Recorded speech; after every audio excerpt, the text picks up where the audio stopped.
and welcome to Special Needs Jungle in Conversation, where we've been discussing a decade since the advent of the Children and Families Act. I'm Renata Blower, and I'm joined today by our co-director, Tanya Tirolo. Hello, and today it's our great pleasure to be speaking to the man who steered the CFA from Green Paper through to Act in his role as Children's Minister at the time. Welcome, Edward Timpson, MP. Hello, thank you very much for having me on.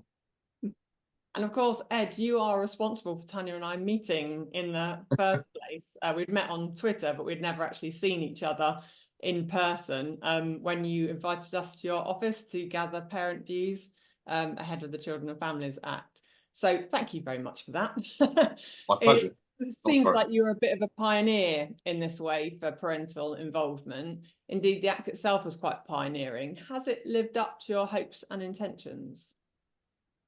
Well, it's hard sometimes to break it down into sort of different chunks of what you mean by sort of success or failure or not reached its potential. Because if you look at the overall legal framework that we created, I think most people, irrespective of then what happened afterwards in terms of implementation, would say, yes, that says exactly what we would like to see a good functioning special educational needs and disability system to be doing and achieving for children and families. So in that aspect, the legislation, getting it on the statute book, that was a success. What then followed, which is probably the area that Whitehall is worst at, is turning these types of major reforms on the statute book into reality for people who are living and breathing the world that you're trying to create and the environment that you're trying to provide for them and their loved ones. And I think it's that aspect of it that we know hasn't lived up to the expectations that we all wanted the legislation to do all the way back in 2014. And we'll probably unpick some of that during our conversation. So for me, it's a combination of still very proud of the reforms, and it's worth always thinking about, well, if we hadn't done it, what would the situation be like? But a real element of frustration that having committed so much sort of time, energy, resource, the number of meetings that we all had to try and really bear down on what was wrong with the system and what needed to be put right, has led to a different system, I would say, rather than one that really does what is needed for what is an ever-changing population of children and young people going through our education, health and social care system. So we would, I think, all have wished that 10 years on we could be more, sort of waxing more lyrical about how it's all turned out.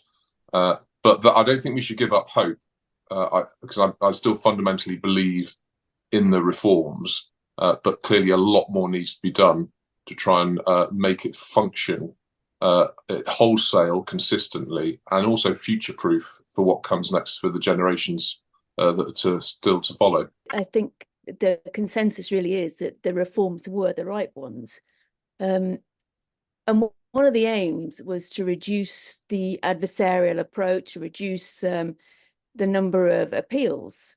But obviously, if you're up on the latest figures, appeals to the SEND tribunals are just rising, and only 1.7% support local authority decision-making. Where did it all go wrong, do you think, in that aspect of it?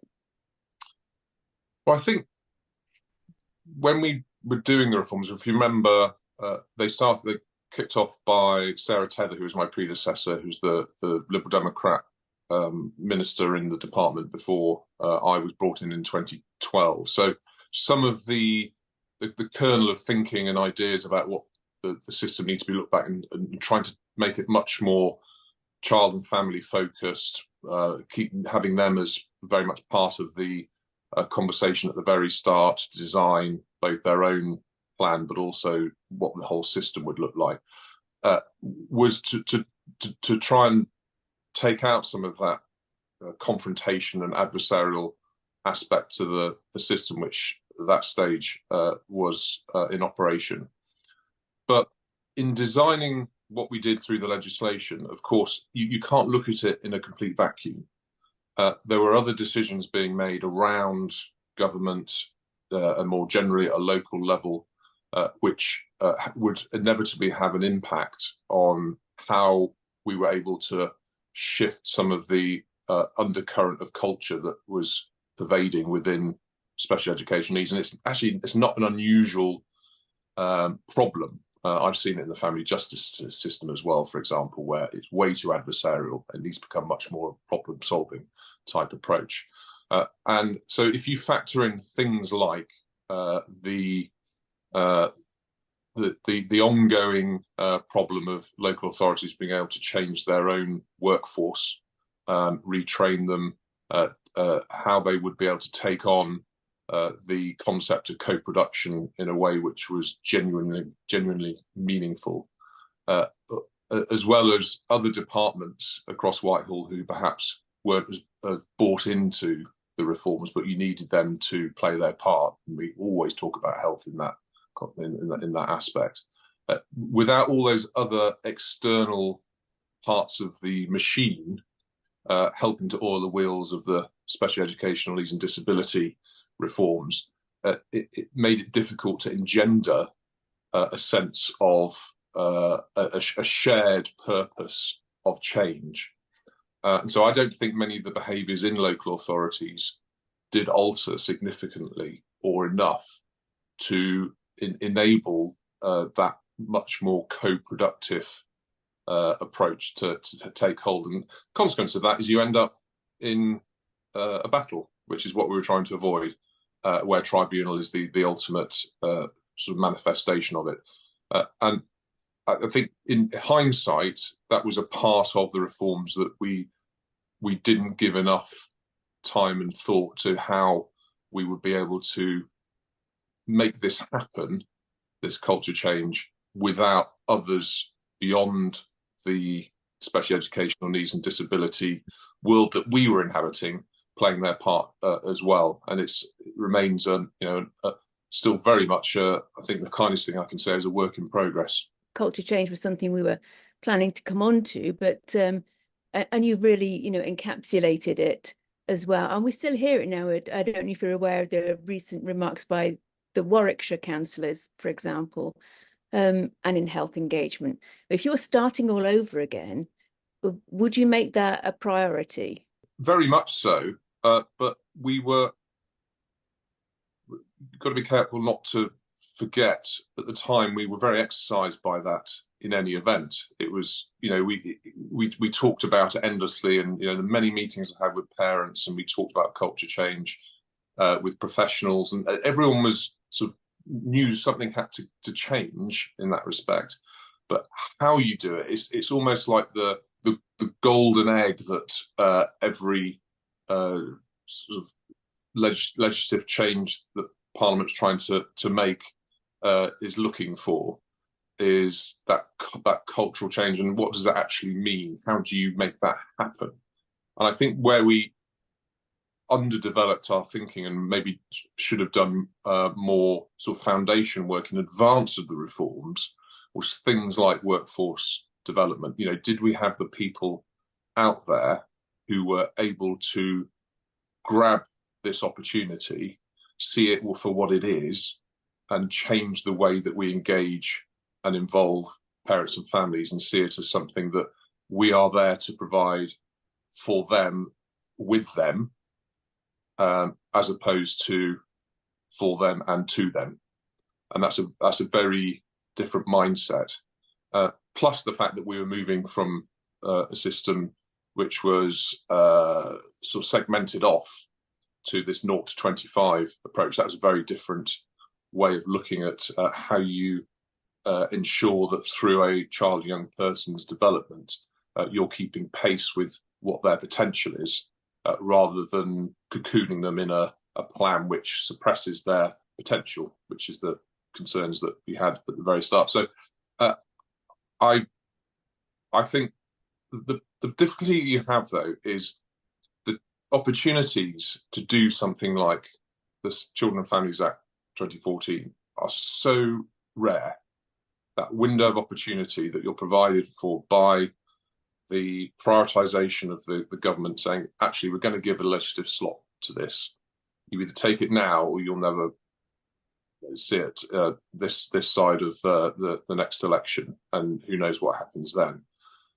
So you'll sort of almost have to go 1,000 miles an hour to try and ensure that you've got the right sort of building blocks to then launch the reforms from.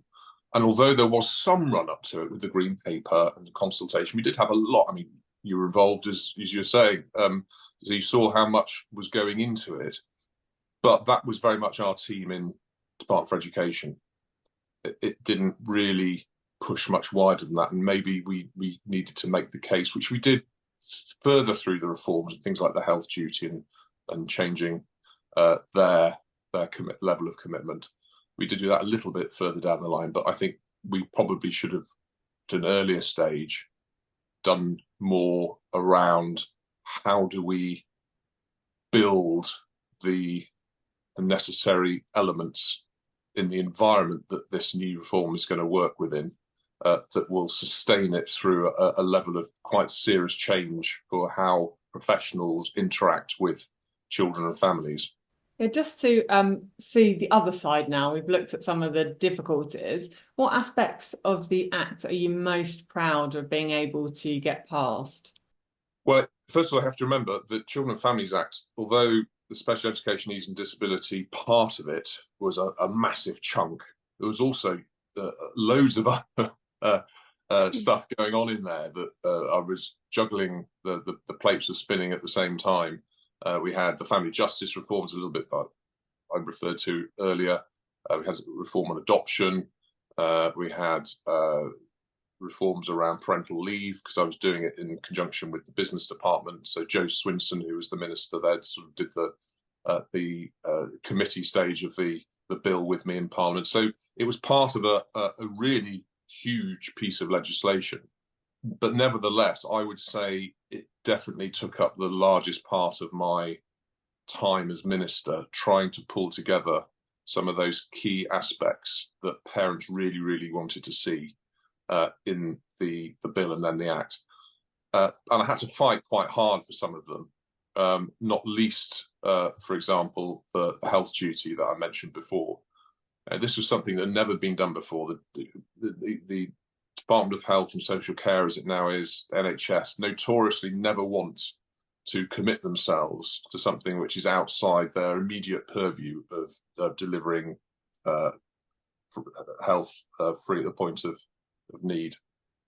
And it wasn't until I think there was a change of Secretary of State.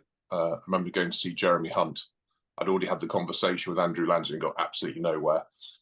Went to go and see Jeremy Hunt, and he got it. He said, actually, you know what? Yes, we do need to step up here. And so to get that written into the bill was a major step forward. Now, of course, what then needs to happen is for those working in health who interact with children with special education needs and disabilities through their EHCP, as it now is, they need to see their role very differently as they had done in the past. That is an example of where the culture change has been very sticky to make happen. But that was a real breakthrough at a time when there was a risk it could become still overly education focused. It probably still is a bit too education focused, the responsibility on education. And that's something, if you were to look at how we could level the playing field across all three of the key agencies supporting children, that's maybe one that could be looked at further with ensuring there isn't the risk of diluting what already exists. That was always the danger, that if you start opening up legislation again, people find reasons to do less, or sometimes do more but worse. Or sometimes do less, and it leads to a reduction or I say like a dilution in the legal duties on people who should be providing those services. I mean, how much commitment to reform do you think there was within the NHS and for example, social care aspect within local authorities. You've actually, you know, already outlined in what you've just said about some of the issues. Things like personal budgets, which are still, you know, often a rarity as well. Do you think it's really one of commitment to making things better, or really safeguarding budgets that has been the priority? I think it's a combination of those things. Personal budgets have been tried in different parts of government, in whether it's in health or looking at welfare, but we saw this, having spoken to parents, as something that they wanted the opportunity to be empowered, to have the ability to make choices for themselves, rather than feeling that they're just being told what's going to happen. And personal budgets was a way of demonstrating that there was an option there for them to take that approach.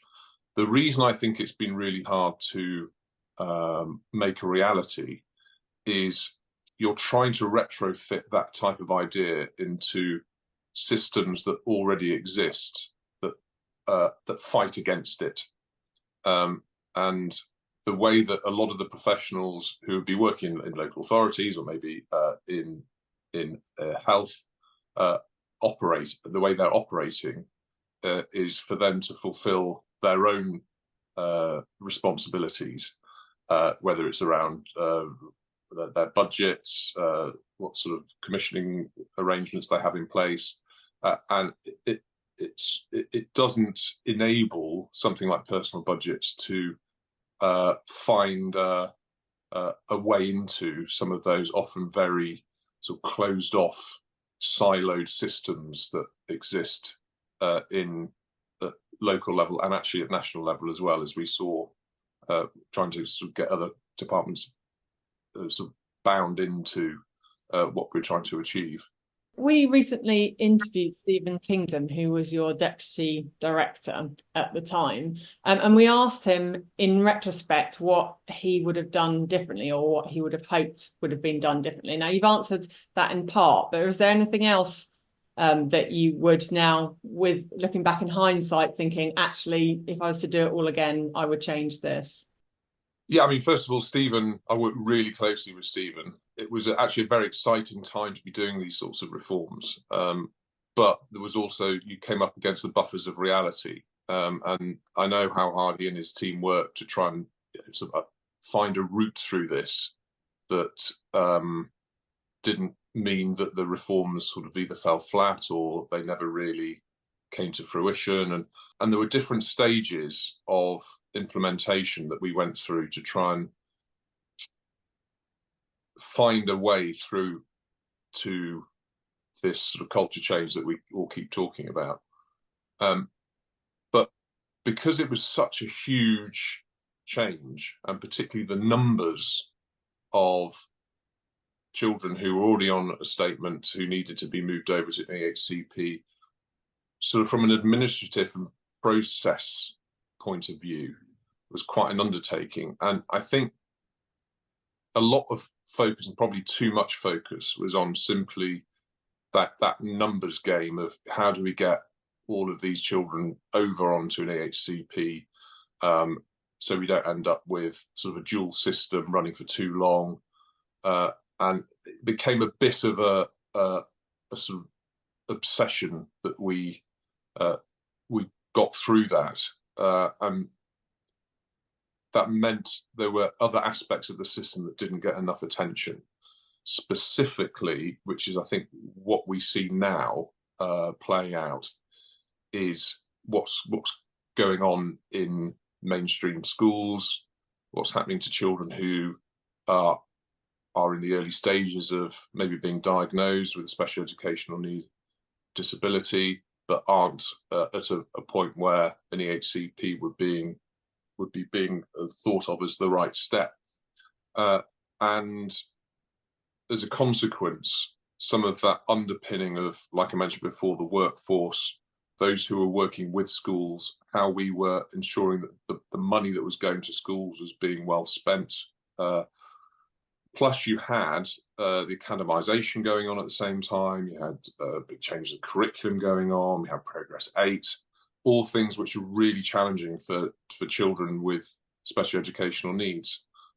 And so I think the two things that come out of that. One is maybe we concentrated too much on the sort of administrative changes rather than how do we make it feel different for parents and children on the receiving end, but also the contextual sort of backdrop. You know, there's lots of else going on in schools and in education, and there were health reforms going on as well, of course. You know, what impact is that having? How do we monitor that? How do we make sure that they understand that the changes they're making will have consequences for our reforms? So those are areas that I look back. I mean, unfortunately, I lost my seat in 2017, just as we were sort of ramping up implementation. And we tried to do some of the things that parents had asked us for, which an example would be independent supporters.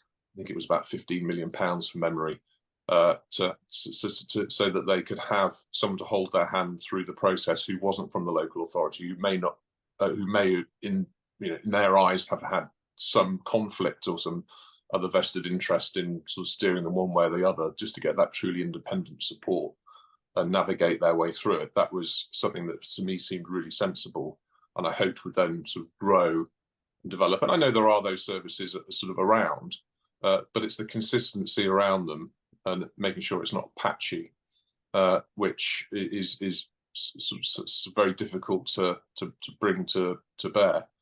And I think that the last thing, in terms of what would I do differently, I think it would be to have looked at building it up at a slightly different pace.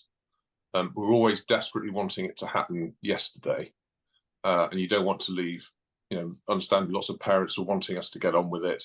But I think some of the early stages through the pathfinders, there were some issues coming up. It was clear that it wasn't going to be a straightforward exercise, and maybe we could have just taken a bit more of a step-by-step approach. So we just monitor progress to make sure it really was doing what we set out to do. I mean, of course, there was just so many, as you just said, so many different things going on at the same time that, and at the same time there was the financial crisis, which kind of cut across many, I think, of the hopes for success of the Children and Families Act, because they just, the local authorities just didn't want to spend their money on it. You were saying that will parents see the difference, but I think they did see a difference, particularly the 16 to 25 age range, where you could still have that EHCP and for supported internships. But again, at the other end, there is still a bigger SEND crisis than ever. And we can lay a lot of it at the door of the financial crisis. But what else do you think has impacted on that? Well, I touched a little bit earlier on around the sort of wider school system and understanding how, unless if you're going to do reform like we did with special education needs, where you create something which provides a real sense of surety for parents. If you get to the point you have a statutory plan where various services are signed up to and legally obliged to provide those services, if there's nothing before that that would help your child to stay in mainstream school, to sort of develop their social skills as well as their sort of academic performance or whatever it may be, then there's going to be a huge temptation to say, well, the only way I'm going to be able to guarantee that we get what my son or daughter requires is to go down the statutory route and try and get an EHCP. And hence we've seen this explosion in the high needs budget, the huge pressure that goes on that, and of course the extra cost that creates, and local authorities not having capacity to be able to deal with it. in a way which is efficient and effective. And that's where you end up in sort of a high tribunal sort of attrition rate at the back end of that. And if there had been much more work done on, and I remember when Nicky Morgan was Secretary of State, we started doing some work around something called SNJ, and it was to try and push into mainstream school a greater understanding and ability to provide children who were very much able, given the right support to stay in mainstream school, the ability to provide what was needed. But I think they are kind of trying to do something with that, with the Universal SEND Services program now, which is much needed. But at the other end of the scale, they're getting rid of children into AP more frequently. So it just seems that you can, if you don't get that support quick enough, there isn't the backdrop there. It's just like, well, off you go to that other school down there. Yeah. Well, you may know I did an independent review for the government on school exclusion and looked at, because of course there's massive crossover. I think it's about 80% of children who are excluded have some form of special education need or disability. And that's where you see, not just through official channels, but sometimes through off-rolling and other slightly more underhand ways of moving children around the school system. A lot of those children who, if the school took a different approach, or there was greater capacity within the school to provide what's required to get that child back on track, the incentives aren't there. If you exclude a child from school, the head does that, but then it's the local authority's responsibility then to find them another school. So they can, you could, if you took a cynical view, say, well, they can just wash their hands and it doesn't affect their results because that's what they're judged against. I think some of the way that we measure success in the school system has had the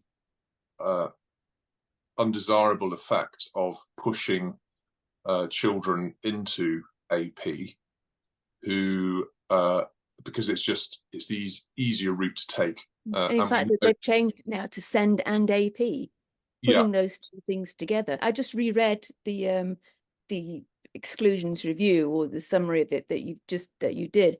Do you think that the recommendations, the vision you laid out, the 4 central pillars, do you think that they have been put into practice? Are you happy with how that's been put into practice? Well, ultimately, no, because they're not all there. And one of the central tenets of the whole review, which I just mentioned a few moments ago, is making schools responsible for children that they exclude and to be held to account for their educational outcomes. Because the whole point of the SEND reforms was to people start focusing on outcomes. What can children achieve given the right education, support, environment where they can thrive? Whereas that sits almost sort of in a sort of juxtaposed position with where schools then are being judged as to whether they are providing a first-class education for pupils who are on their books.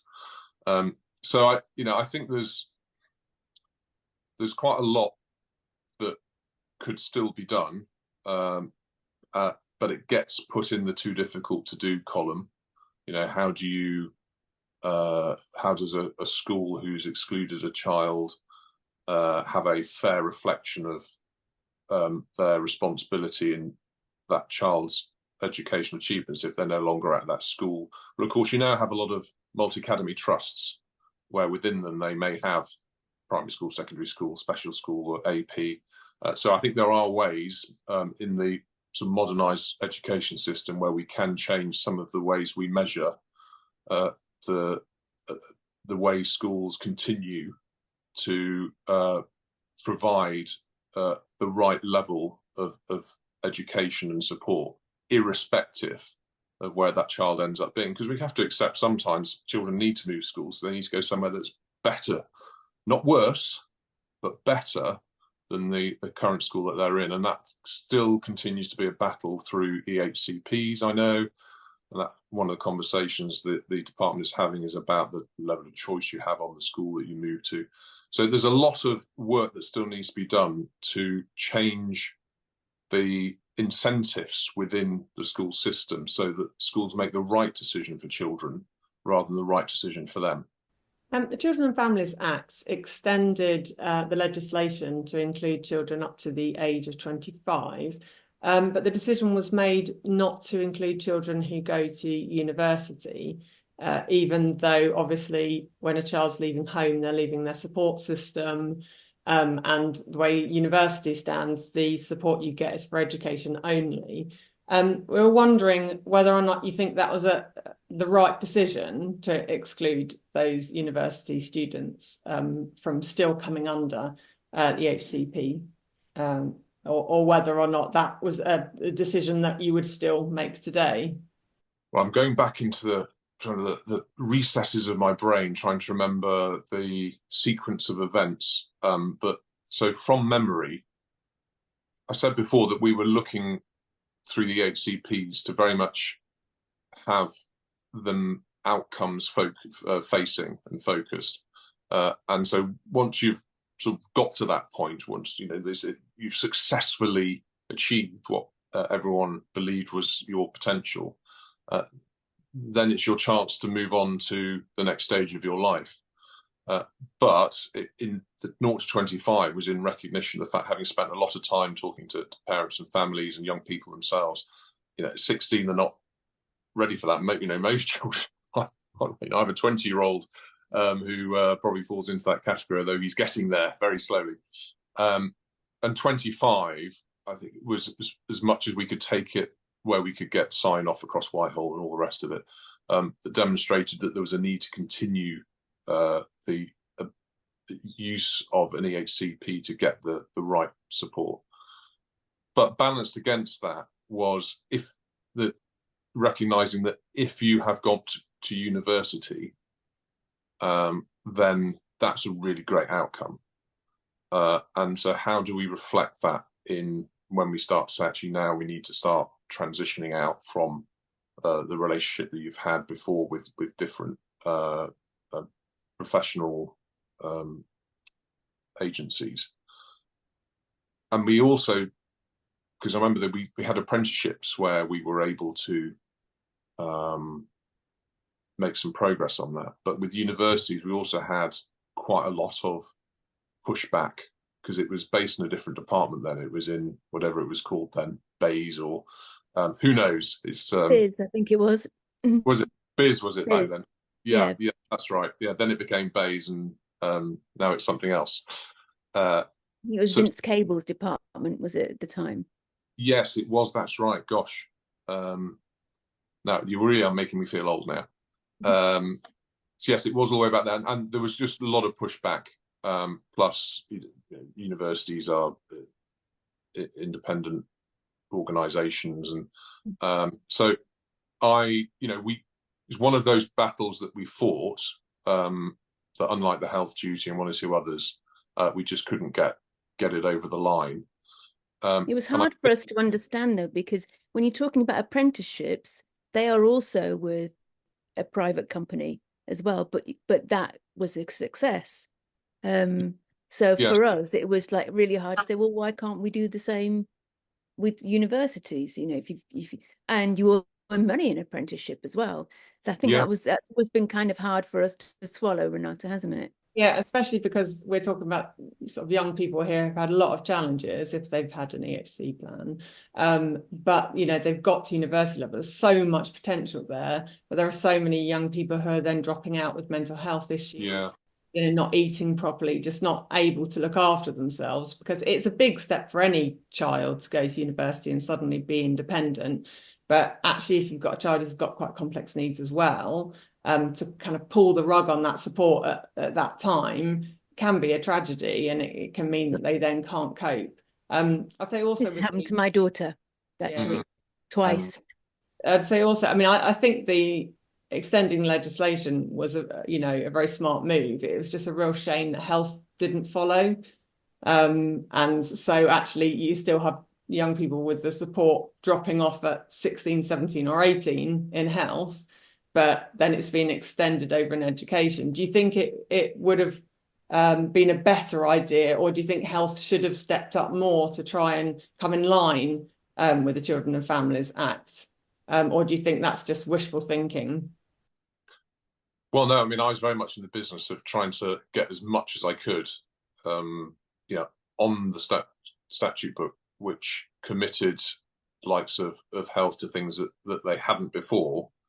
But that there is a level of trading that goes on across departments when you're doing legislation which impacts on them, although it's not their bill.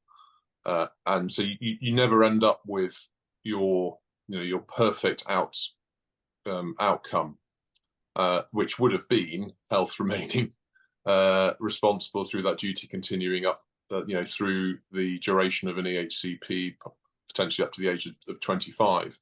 And it was the same with universities. The choice ended up being, well, either we don't have either apprenticeships or universities included because we can't get commitment on both, or we just go with apprenticeships. And my view is, well, we've got to just take as much as we can, because the chance there's then at least a chance that in the future that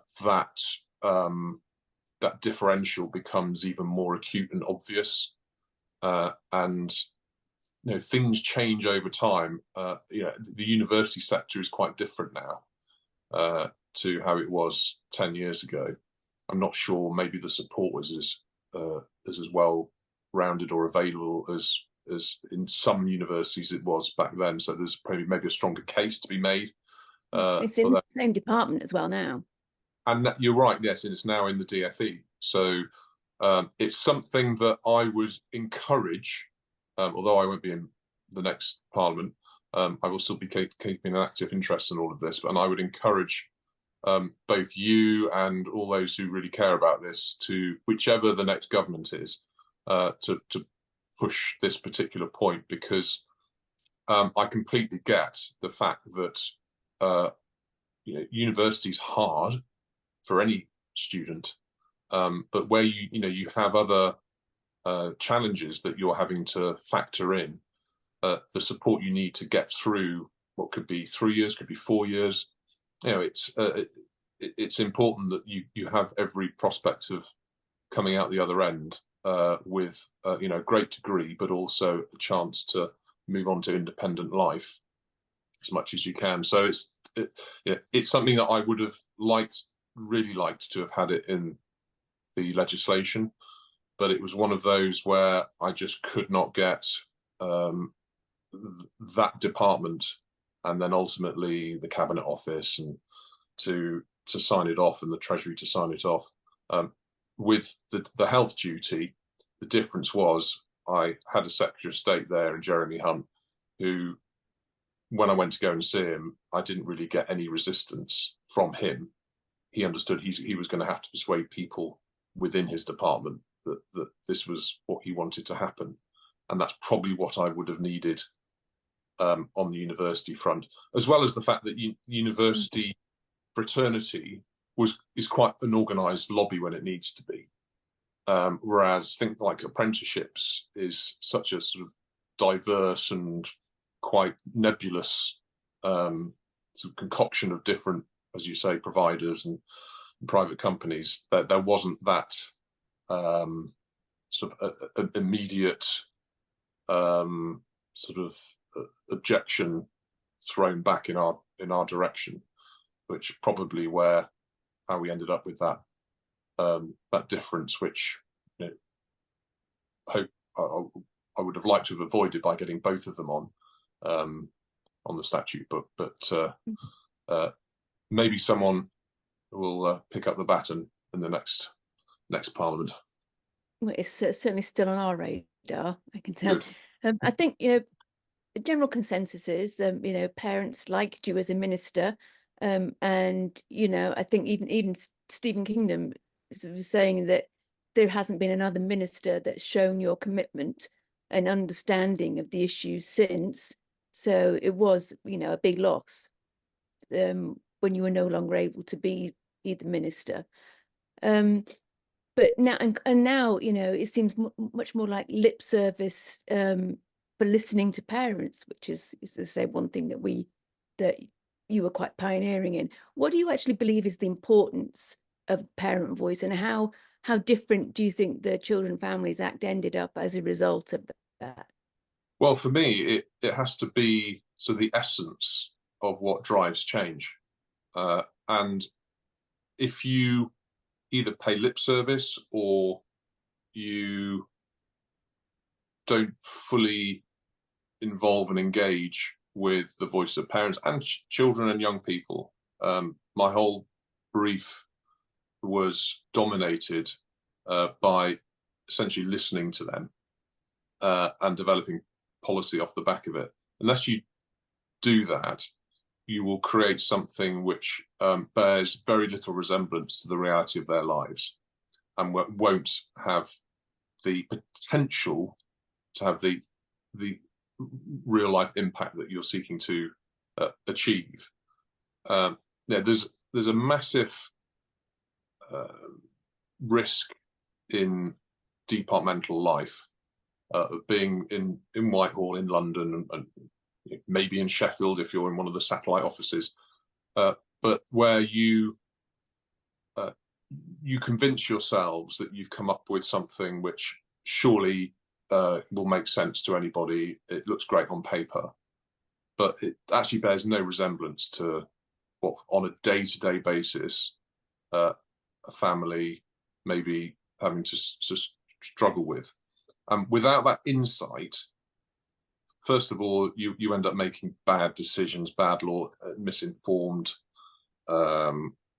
guidance, or whatever it may be. But also, I don't think you ever get to the heart of the sense of what you're there to do. What's your motivation for these families? I think you've got to really care. You've got to really care about them and their lives, and use that as what pushes you forward and remain committed to achieving what the vision that you've established with them. And I suppose, I mean, I was a bit unusual in some ways, that I come from a background where, I'd had lots of foster children growing up, and I'd seen it in front of my eyes how, if you do things the right way, if you take time to listen to them and understand their behaviour and why they might be angry, why they're frustrated, then you will do them a good service rather than think that you're giving them a good service. And they're two very different things. Yeah, I think what you're basically saying is you're coming at it from a place of understanding, compassion and kindness. And I think that is probably what both Tanya and I think is missing, when everyone's trying to hold on to their budgets and there are all these constraints. I think that's the first thing to go. And I think that's probably the most noticeable thing for families, is when that's missing, that understanding, and, having someone taking the time to understand a child holistically as well, which is definitely something that you tried to bring in, is having the child and family at the very centre. And obviously part of that is the co-production and making sure that things are produced with families. Are you happy with the model that we currently have of strategic involvement, of engagement and co-production, or do you think we could still do it better? And if so, have you got any suggestions as to how that could be achieved? Oh, wow, we'll definitely do it better. There's no doubt about that. The places where, and your finger will be on the pulse more than mine in the current climate, but the places where I have seen and has been reported to me it's working better, is where there is this sense of genuine partnership. It's not tokenistic, it's not transactional. it's almost quite informal, where but you're taken seriously in the role that you have to impart your side of the the story that needs to be understood.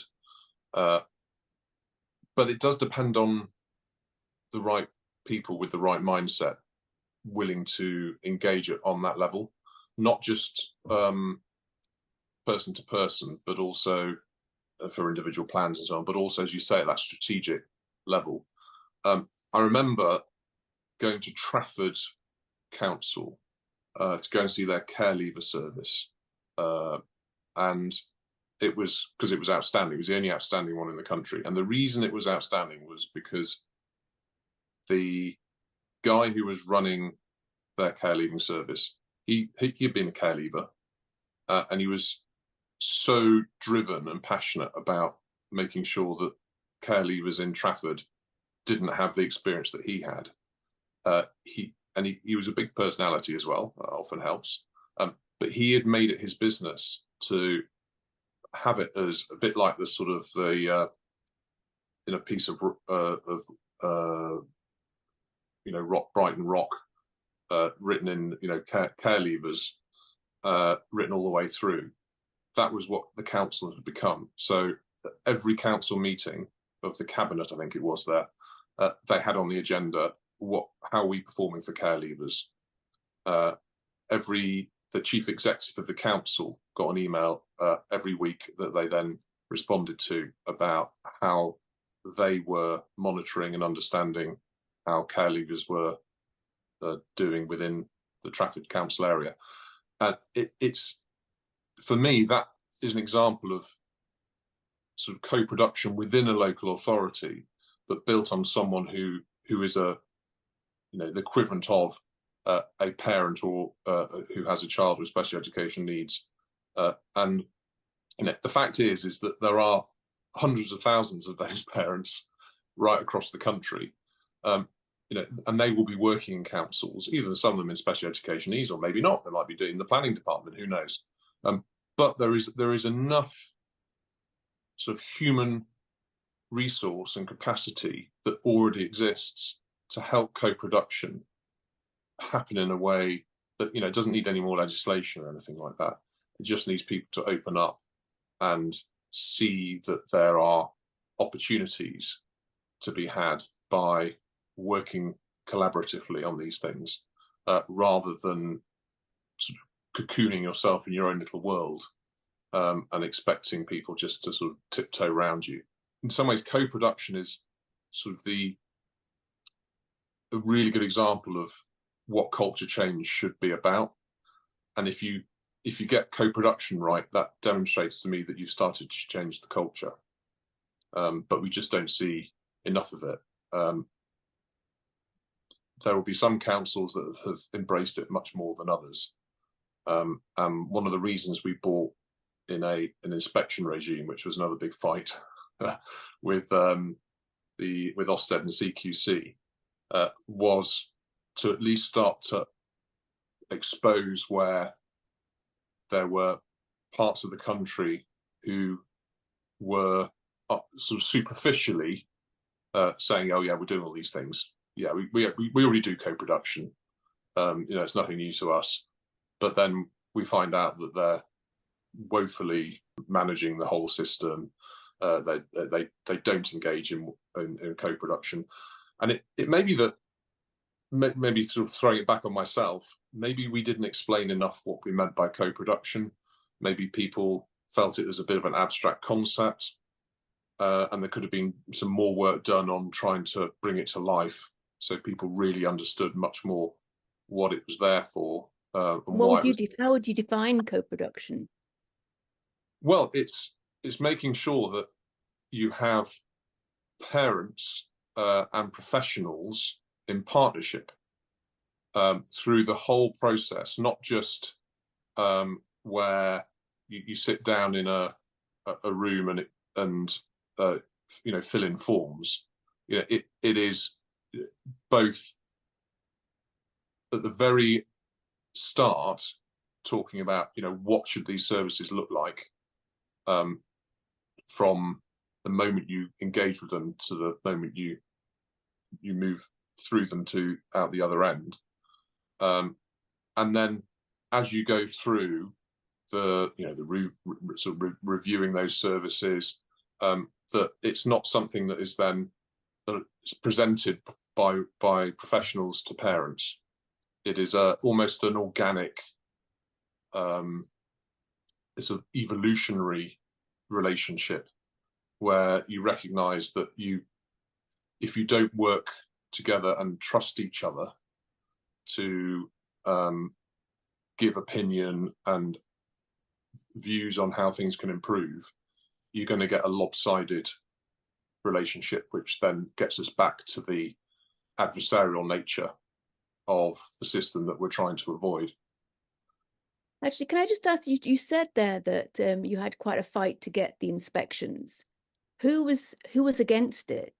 Well, we had, again, trying to make sure my memory doesn't fail me. Lots happened since then, but there was a reluctance. You have to remember, within the Department for Education, so my portfolio, although on the face of it, it looked pretty huge, with children's social care, child protection, special educational needs, adoption, fostering, and then I had things like school sport and youth policy and lots of other things.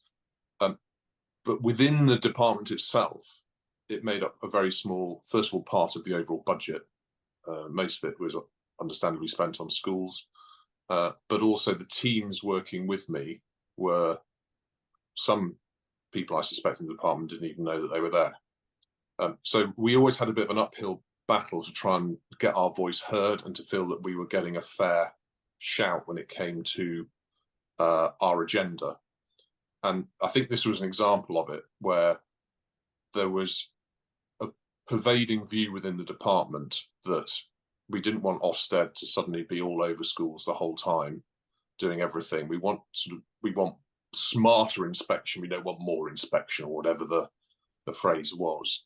And so when it was presented to them that, well, actually we want Ofsted to look at special educational needs services in the round, but clearly jointly with CQC, because we need health to be part of that inspection, that was seen to be rubbing up against the direction of travel on inspection more generally as a policy. So that's why it was really sort of hard to get it over the line.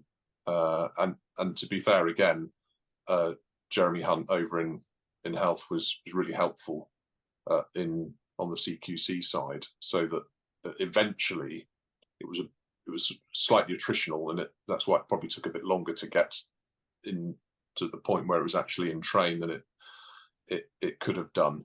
Eventually we did get there, but it was an exception to the rule, let's put it that way. He was my MP at the time. He probably just didn't want to meet me again. Yeah. Finally, we know you're leaving Parliament the next election. What are your plans for the future? Anything exciting? Oh, wow. Well, I wouldn't say exciting. I don't know. It's these things are subjective, aren't they? But before I came into Parliament, I spent 10 years as a family law barrister doing children's cases, essentially. So mainly care cases, but also contact disputes and some divorce work. But I dropped that fairly quickly. I didn't enjoy that aspect of it very much, which may be understandable. And then in the summer of 2022, blink and you missed it, but I was very briefly Solicitor General, one of the law officers in the government, which I thoroughly enjoyed for all 63 days that I was allowed to do it. But one of the aspects of taking on that role is that you take silk, so you become a senior barrister. One of those sort of quirks of history, where I was actually the last QC to be appointed before Her Majesty very sadly died, and then you become a KC because we now have the King. So to take that into practice is quite helpful, because it means I can pick up the work at a higher level. But really, the ambition is to get on the bench and be a family judge. What I've discovered not being a minister in Parliament, although you can still do good things and have private members' bills and support good causes and ruffle feathers and all the rest of it, I like being a decision maker, particularly when it comes to children. So I'm sort of directly affecting their lives rather than sort of slightly feeling I'm on the sidelines, sort of shouting at people on the pitch, telling them that their tactics are wrong, or they picked the wrong team or whatever it might be. So if I was able to get onto the bench and be a family judge, I would feel like sort of I completed the circle, and I can get back to trying to make good decisions for children, quite direct, well, very directly in that case. As well as there's some other work that I've got with some children's charities who want support, and I'm trying to not spread myself too thinly, because I have promised my wife I will be a bit more present at home, because for the last 15 years she's been up in Cheshire with our 4 children and I've been down in London. So one of the reasons of moving on is to practice what I preach. Yes. Ed Timpson, thank you very much for joining us and sharing your really interesting insights into the last 10 years. And we do really wish you the very best of luck. And unlike many of your peers, I think you can leave Parliament saying you actually have made a real difference, even if there is still, as you say, so much work to be done. So thank you for joining us. That's very kind. Thank you. It's been great talking to you, to see you both again, and to see that you're still friends after all these years. And, you know, we're talking about this because we care about it, you know, for different reasons and for different personal perspectives. But, you know, even though I won't be in Parliament, it's something that I will still try and pursue and support and hopefully make further progress in the future. So thank you very much. Thank you.